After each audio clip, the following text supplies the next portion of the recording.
I said, look, we're gonna define a whole new category. We're gonna make these things called sparkling ales, and if we do it and we do it right, then we'll have created a whole new segment within the beer industry.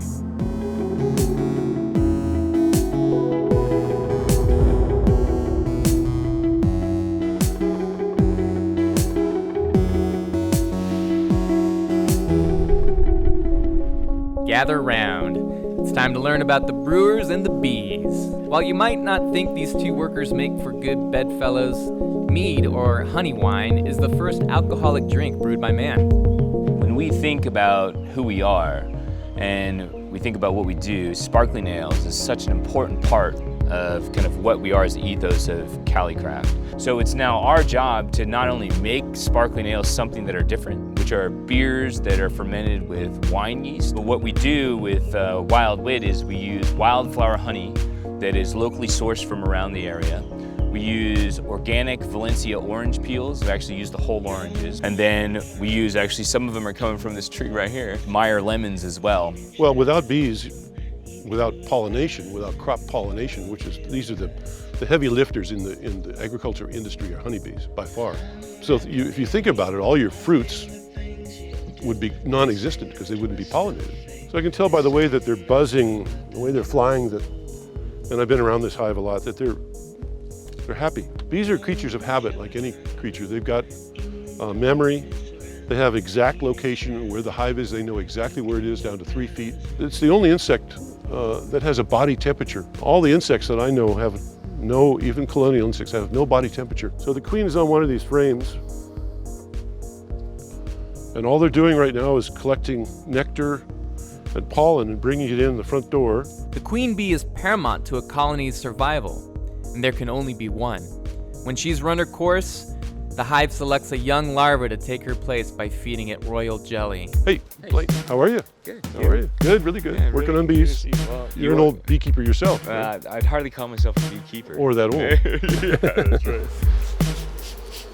So what are we tasting here? What do we have? Well, I've got the honey that you wanted, Okay. which is, it's orange, but it's mixed with something else. So it could be a lime or a mandarin.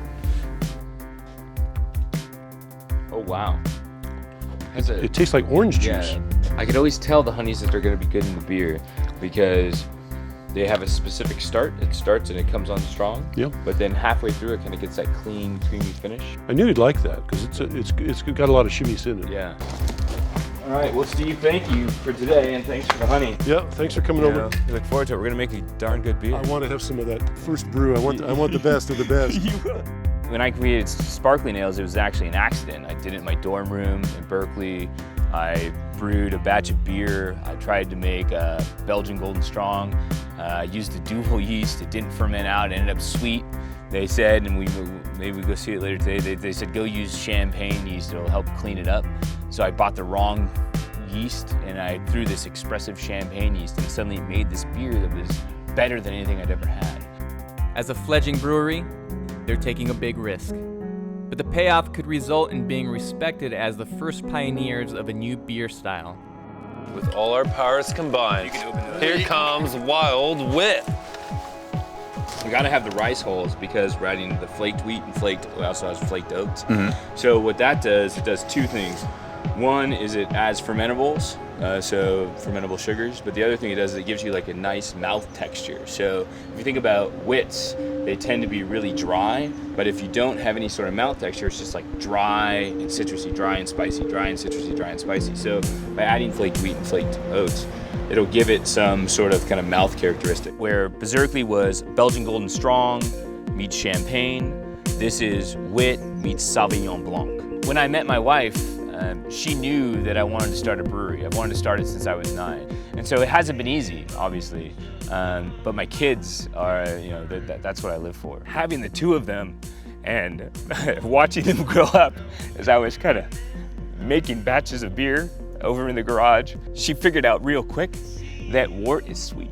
The thing I wanted to make sure that we did is I didn't want to hide it from them. I wanted them to know what we were doing, and I wanted them to see that Dad's responsible about what we're doing. And we're not about making beers that people get drunk on and do those sorts of things. We're about making things that people find interesting and fun. I'm a beer drinker, so I'm fine with that. I'll be his official taste tester any day.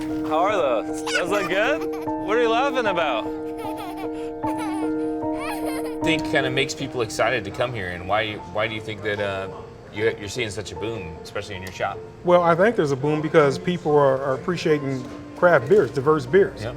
And they want something different, so they yearn for something different. So in every craft brewer that you find, they all came from the home brewing. Side, yep. That's right. That's what the true pioneers are. Most people go to business with two value sets. One value set for business and one value set for family.